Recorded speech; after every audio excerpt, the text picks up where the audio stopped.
नमस्ते everyone welcome to learn English आज हामी 50+ इन्टरमिडिएट लेभल सेन्टेन्स स्टार्टर सिक्दैछौँ जसले तपाईँको इङ्ग्लिस बोल्ने शैलीलाई एकदमै नेचुरल बनाउनेछ okay these are the phrases native speakers often use at the beginning of their sentences so let's begin and learn with fun पहिलो छ इनफ्याक्ट भनेको वास्तवमा आजको भिडियो जति पनि हामीले सिक्छौँ ती फ्रेजेसलाई तपाईँले कुनै पनि सेन्टेन्सलाई स्टार्ट गर्दाखेरि फर्स्टमा नै बोल्न सक्नुहुन्छ ओके सो वास्तवमा इनफ्याक्ट इक्जाम्पल हेरौँ in fact I didn't like the movie वास्तवमा मलाई त्यो चलचित्र मन परेन in fact I didn't like the movie however भनेको यद्यपि तर however she didn't agree with the decision. However, she didn't agree with the decision. तर उनले निर्णयमा सहमति जनाइनन्. Moreover भनेको अझै पनि साथै moreover. Moreover, he is a good speaker. Moreover, he is a good speaker. साथै ऊ राम्रो वक्ता पनि हो हैन उसको अर्को गुण पनि छ तर साथै के छ त ऊ राम्रो बोल्न सक्ने पनि उसको त क्षमता छ गुड स्पिकर पनि हो भनेर तपाईले बोल्नु पर्यो भने ओके therefore त्यसैले therefore it was raining therefore we stayed home it was raining therefore we stayed home पानी परिरहेको थियो त्यसैले हामी घरमै बस्यौं ओके कुनै कारण बताउनु पर्यो त्यसैले गर्दा चाहिँ म यस्तो गरे हैन यस्तो भएको थियो त्यसैले मैले यो गरे भनेर बोल्दाखेरि चाहिँ मेनवाइल भनेको त्यही समयमा वा यसै बीचमा हैन तपाईले कुनै काम गर्दै हुनुहुन्थ्यो त्यही समयमा फेरि अर्को काम भयो हैन त्यस्तो अवस्थामा चाहिँ meanwhile को प्रयोग गर्ने meanwhile I finished my homework त्यही समयमा यसै बीचमा मैले मेरो गृह कार्य सके meanwhile I finished my homework eventually भनेको अन्तत eventually they got married अन्तत उनीहरू विवाह गरे unfortunately भनेको दुर्भाग्यवश okay unfortunately I lost my phone दुर्भाग्यवश मेरो फोन हरायो मैले मेरो phone हराएँ I lost my phone honestly भनेको इमानदारीपूर्वक honestly हैन honestly भन्दाखेरि चाहिँ मैले यस्तो गरेको थिएन भनिन्छ नि सो इमानदारी पूर्वक तपाईले चाहिँ के बताउँदै हुनुहुन्छ भने चाहिँ यसको प्रयोग गर्न सक्नुहुन्छ जस्तो honestly I didn't expect this from you इमानदारीपूर्वक हैन मैले तिमीबाट यो आशा गरेको थिइन honestly I didn't expect this from you actually भनेको वास्तवमा okay actually I've been there before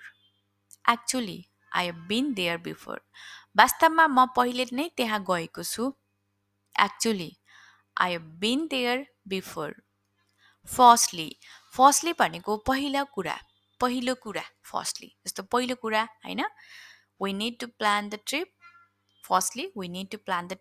पहिलो कुरा हैन फर्स्टमा चाहिँ हामीले के गर्ने त हामीले यात्रा योजना गर्नुपर्छ बोलिन्छ नि हामीले सबैभन्दा पहिला गर्नुपर्ने कुरा so firstly we need to plan the trip secondly भन्ने बित्तिकै दोस्रो कुरा यसलाई पनि सेन्टेन्समा कसरी भन्न सकिन्छ त secondly we need to book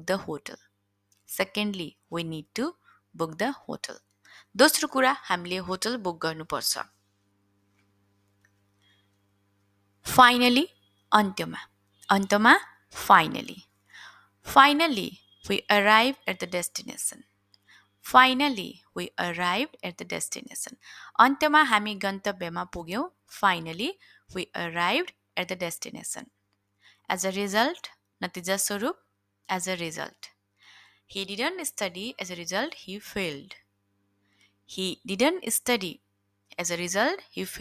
उसले पढेन त्यसको नतिजा स्वरूप के आयो त उ फेल भयो okay so as a result फल स्वरूप वा नतिजा रूपमा स्वरूप भन्नु पर्यो भने चाहिँ एज अ रिजल्ट कुनै काम गरिसकेपछि गरेन अथवा गर्यो त्यसको नतिजा के आयो त त्यस्तो अवस्थामा चाहिँ हामीले एज अ रिजल्ट प्रयोग गरेर चाहिँ सेन्टेन्स बनाउन सक्छौं इन एडिसन भनेको चाहिँ थप रूपमा in Edison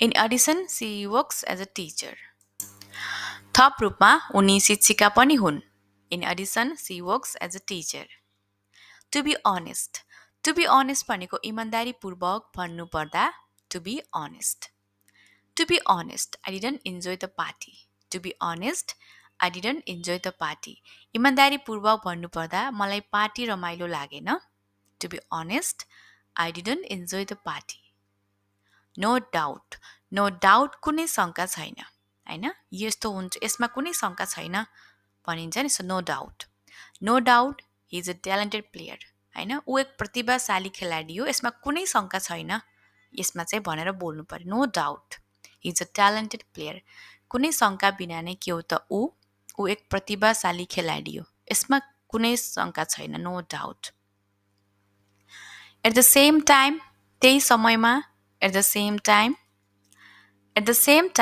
we must be careful at the same time we must be careful त्यही समयमा हामी सजग हुनुपर्छ at the same time we must be careful in my opinion मेरो विचारमा in my opinion this is the best option in my opinion this is the best option मेरो विचारमा यो नै सबैभन्दा राम्रो विकल्प हो in my opinion this is the best option from my experience मेरो अनुभव अनुसार from my experience learning by doing is best from my experience learning by doing is best मेरो अनुभव अनुसार गरेर सिक्नु नै सबैभन्दा राम्रो हो okay so from my experience तपाईँले कुनै आफ्नो एक्सपिरियन्स अनुभवबाट चाहिँ बताउन चाहनुहुन्छ भने चाहिँ फ्रम माई एक्सपिरियन्सबाट तपाईँले कुनै पनि सेन्टेन्स चाहिँ सुरु गर्न सक्नुहुन्छ ओके सरप्राइजिङली भनेको अचम्मको कुरा के छ भने होइन सो सरप्राइजिङली तपाईँले चाहिँ अचम्मको कुरा के छ भने भन्न बोल्नु पऱ्यो भने चाहिँ surprisingly he pass the bed test होइन अचम्मको कुरा के छ भने उसले परीक्षा पास गर्यो होइन उसले चाहिँ खासै पढाइ चाहिँ गर्दैन थियो होइन तर चाहिँ ऊ पास भयो भने चाहिँ अचम्मको कुरा भनिन्छ नि सो अचम्मको कुरा के छ भने के त उसले परीक्षा पास गर्यो surprisingly he pass the test in conclusion निष्कर्षमा in conclusion hard work pays off निष्कर्षमा मेहनतको फल अवश्य पाइन्छ in conclusion hard work pays off as far as I know जहाँसम्म मलाई थाहा छ as far as I know she is not coming today as far as I know she is not coming today मलाई थाहा भएसम्म जहाँसम्म मलाई थाहा छ उनी आज आउँदिनन् as far as I know she is not coming today to begin with सुरुमा to begin with we must introduce ourselves to begin with we must introduce ourselves सुरुमा हामीले आफूलाई चिनाउनु पर्छ इन्ट्रोड्युस गर्नुपर्छ इन सर्ट छोटकरीमा in short it was a great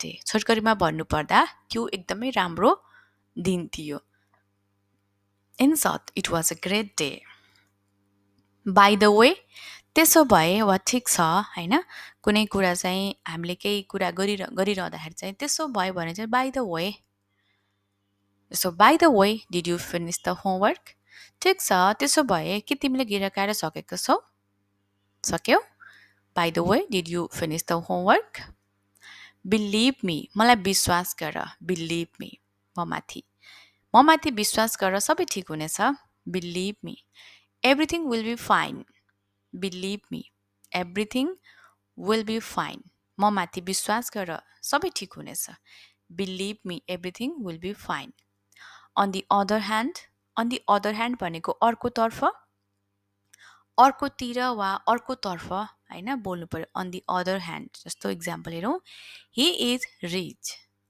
on the other hand he is not happy ऊ धनी छ अर्कोतर्फ ऊ खुसी छैन होइन ऊ एकातिर धनी त छ तर के छ त अर्कोतिर चाहिँ ऊ खुसी पनि छैन भन्न खोजेको so he is rich on the other hand he is not happy for example उदाहरणका लागि for example apples and bananas are fruits उदाहरणका लागि स्याउ र केरा फलफुल हुन् टु समराइज भनेको संक्षेपमा भन्नुपर्दा To summarize, we learned a lot today.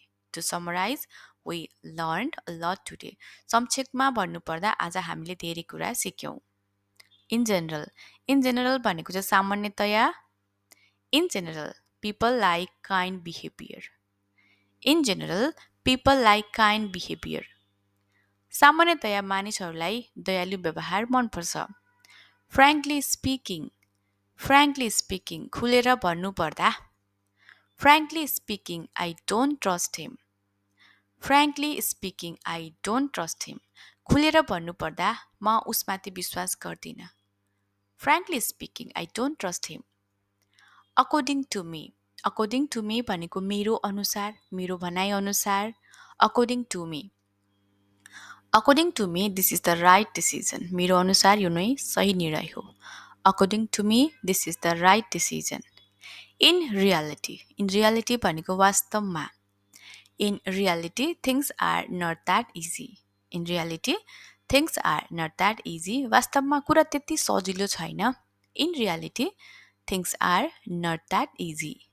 In my view भनेको मेरो दृष्टिकोणमा. In my view, this needs improvement. In my view, this needs improvement. मेरो दृष्टिकोणमा यसमा सुधार आवश्यक छ. In other words, अरू शब्दमा भन्ने हो भने In other words, you must work harder. अरू शब्दमा भन्ने हो भने तिमीले अझ धेरै मेहनत गर्नुपर्छ. In other words, you must work harder. As you know, जस्तो कि तिमीलाई थाहा छ, as you know, English is a global language. As you know, English is a global language. जस्तो कि तिमीलाई थाहा छ, अङ्ग्रेजी विश्वव्यापी भाषा हो. As you know, English is a global language. To tell the truth, साँचो कुरा भन्नुपर्दा, to tell the truth. To tell the truth, I forgot about it. To tell the truth, I forgot about it. साँचो कुरा भन्नुपर्दा, मैले त्यो बिर्सेँ.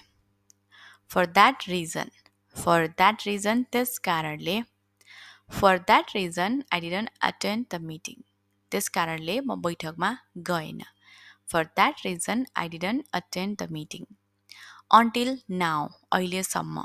Until now, I haven't received any message. Until now, I haven't received any message.